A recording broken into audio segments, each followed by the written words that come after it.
When someone plays with your heart, it leaves a mark deeper than most people realize. It's not just the betrayal. It's the feeling that your love, time, and energy were toyed with like they meant nothing. You start to question your worth, replay every conversation, and wonder how you didn't see it coming. But here's the truth. His behavior says far more about him than it ever will about you. And the best revenge? It's not petty, it's not loud, it's powerful, silent self-respect. This isn't about making him suffer. It's about making sure you never suffer like that again. If he played with you, let him regret it. Not through drama, but through your transformation. Because nothing stings more than realizing the person you once took for granted became completely untouchable. When someone plays with your emotions, sending mixed signals, offering crumbs of affection, making promises they never intended to keep, the most powerful thing you can do is cut the cord. That means removing their access to you, emotionally, physically, digitally. This is not about being dramatic. It's not about proving a point. It's about reclaiming your self-respect and choosing peace over chaos. The moment you decide that this person no longer deserves a front row seat in your life, you stop feeding the dynamic that gave him control in the first place.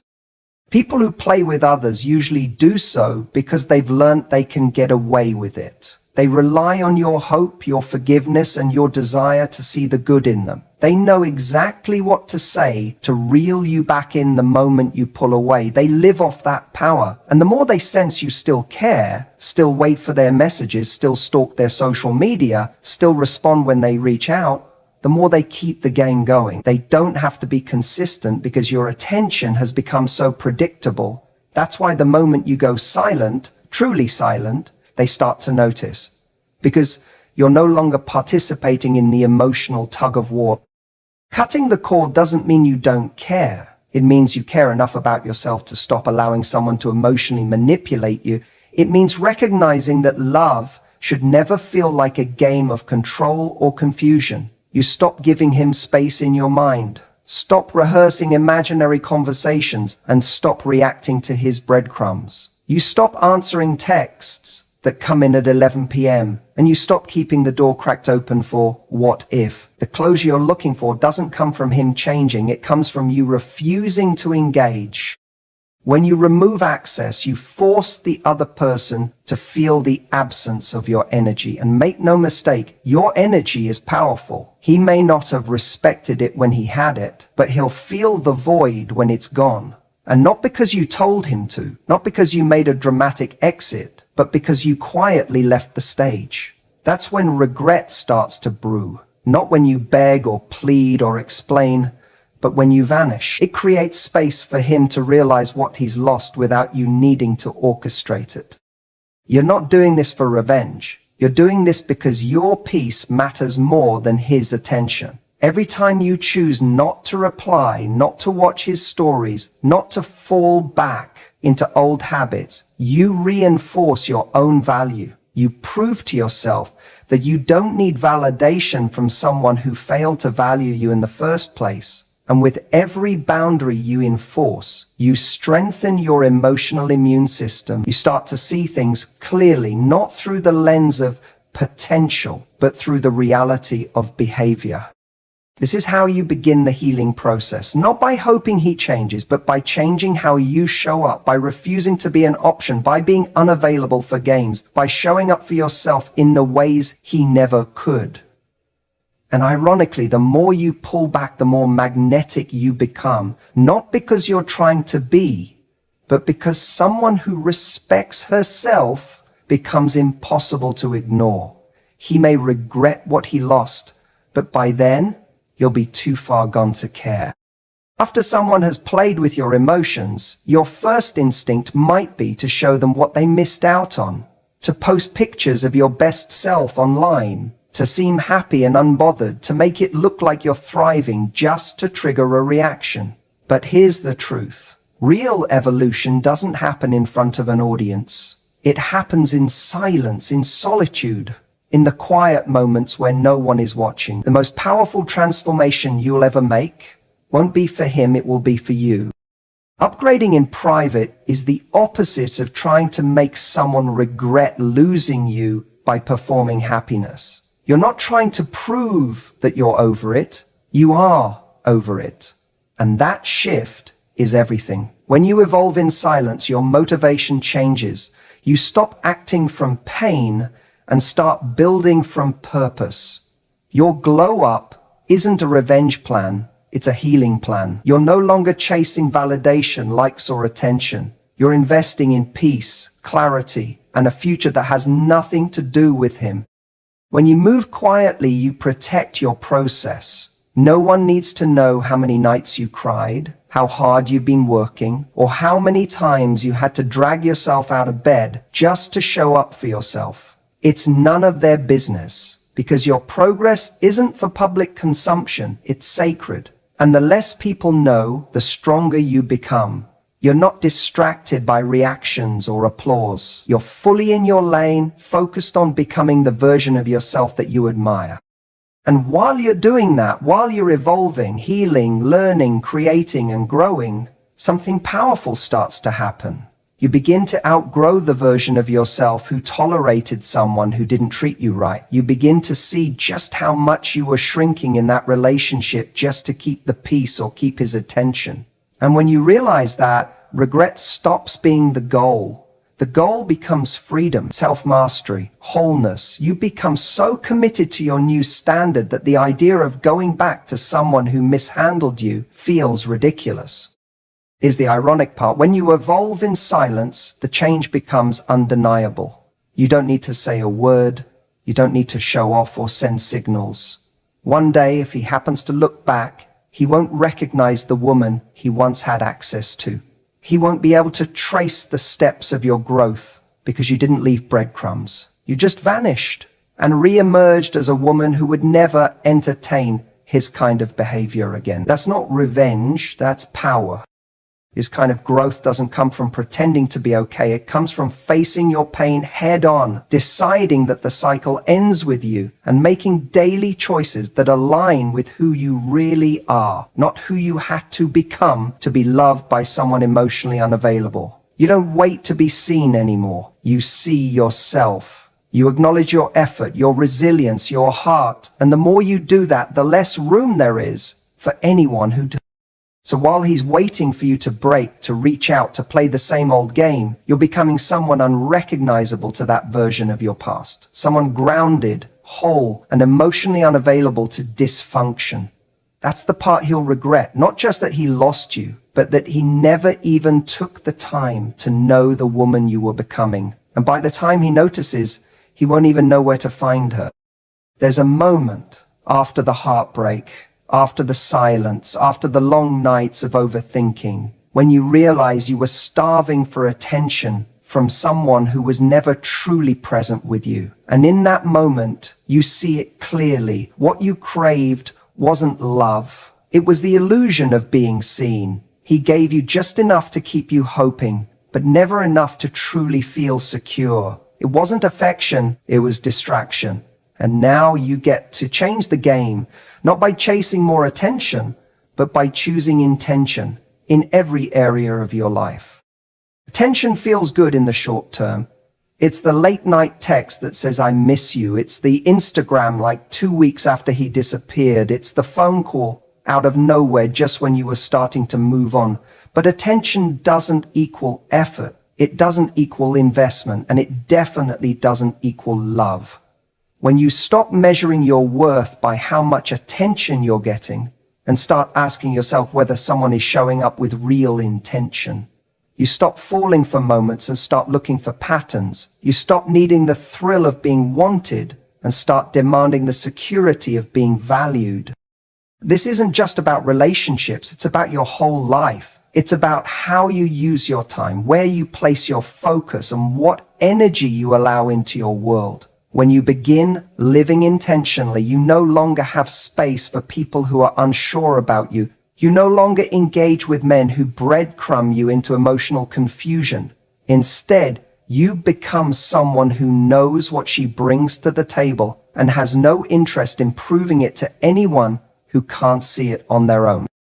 Replacing attention with intention means being radically honest with yourself. You start asking, why am I drawn to this person? Is it because they make you feel safe and seen, or because they're unpredictable and you confuse anxiety with passion?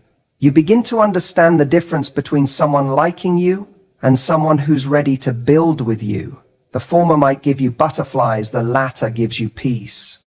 When you live intentionally, you stop performing. You stop trying to be the cool girl who's unbothered by inconsistent behavior. You stop laughing off red flags because you're scared of seeming too emotional. You embrace your standards. You get clear about what you want, not just from a partner, but from life. And because you're no longer willing to negotiate your values just to feel chosen, you naturally repel anyone who isn't serious. The beauty of choosing intention is that it rewires your entire experience of relationships. You stop looking for closure from the wrong people because you're no longer chasing empty validation. You no longer mistake a spark for substance. You no longer fantasize about potential. You're grounded in the present, in reality, in what's actually being offered, not what you hope will change one day. And in that clarity, you find your power. And here's the beautiful twist. When you live with intention, your energy becomes magnetic, not in a desperate, performative way, but in a grounded, self-assured way. People sense when you're not looking to be filled by anyone else. They feel it when you're whole on your own. And the man who once played games with you, he'll notice. Not because you went out of your way to show him, but because you stopped needing him altogether. Your detachment will say everything your words don't need to. He'll regret taking your attention for granted when he sees you only offer it to those who show up with true intention. There's a point where words become meaningless. You've already explained yourself. You've already asked for clarity. You've tried to communicate your needs, your feelings, your hurt. And he heard you, but not really. He listened just enough to respond, not enough to change. That's when you realize the most powerful statement you'll ever make isn't with your voice, it's with your absence. Stop trying to make him understand.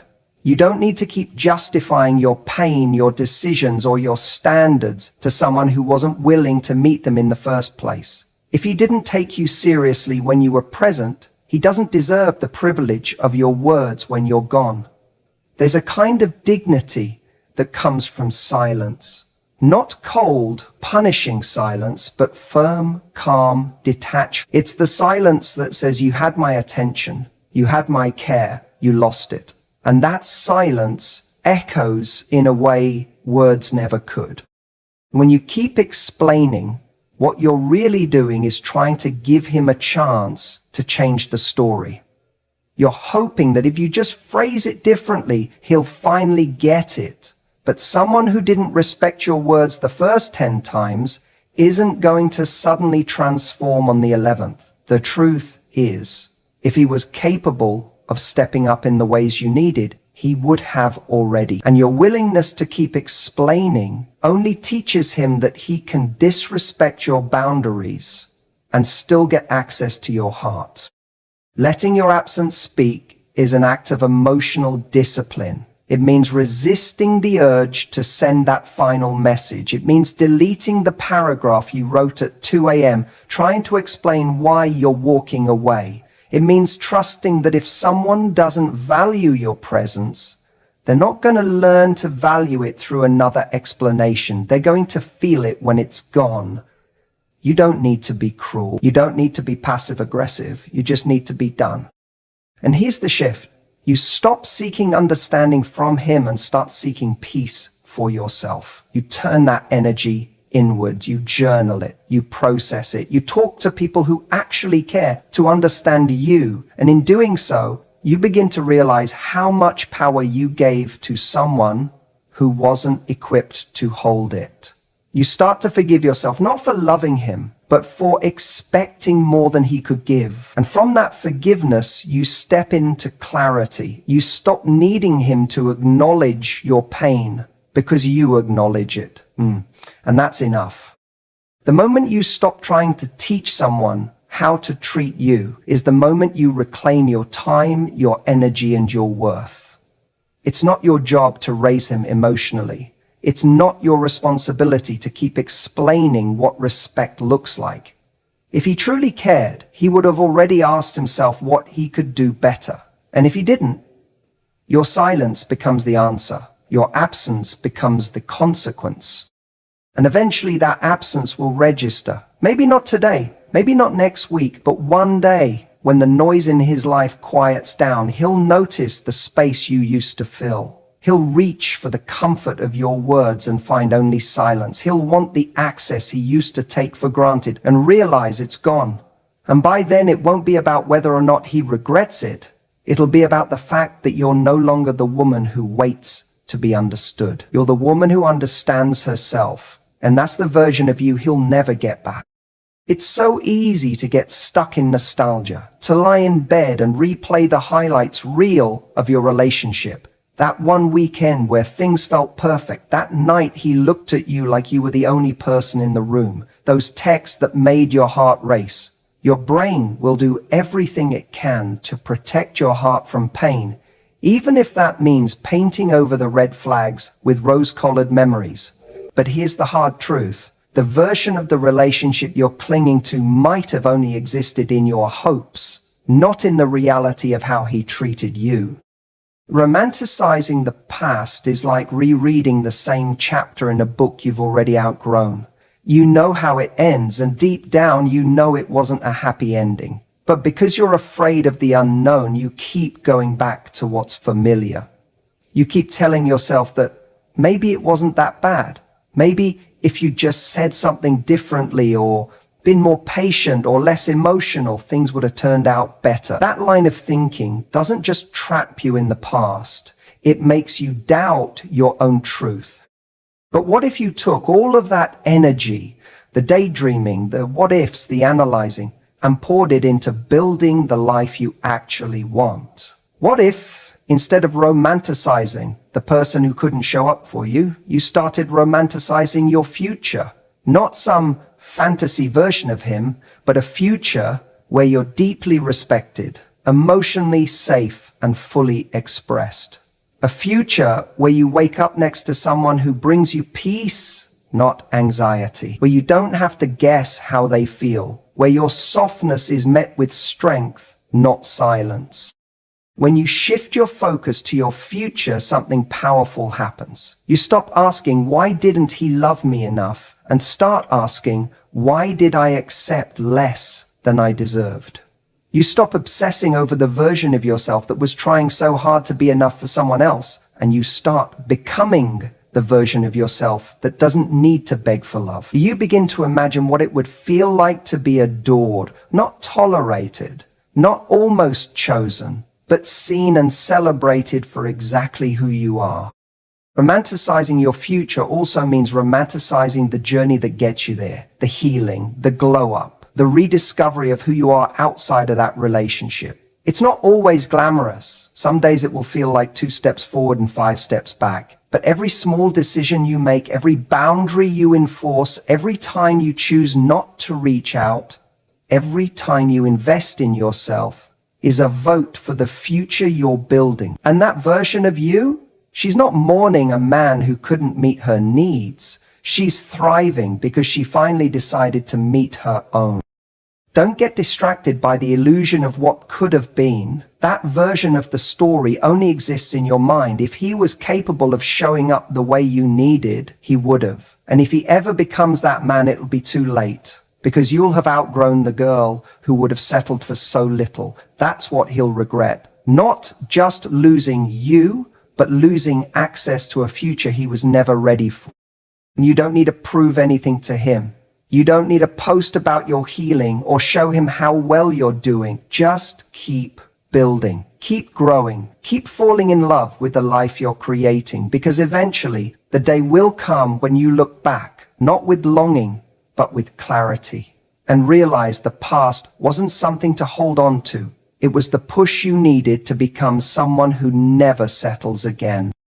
When someone exits your life, especially someone you deeply cared for, it's natural to feel like they've taken something from you. Your time, your trust, your energy, your belief in love. And for a while, that loss can feel like a hole in your heart, a space where something used to live. But here's where everything can shift. That space doesn't have to stay empty.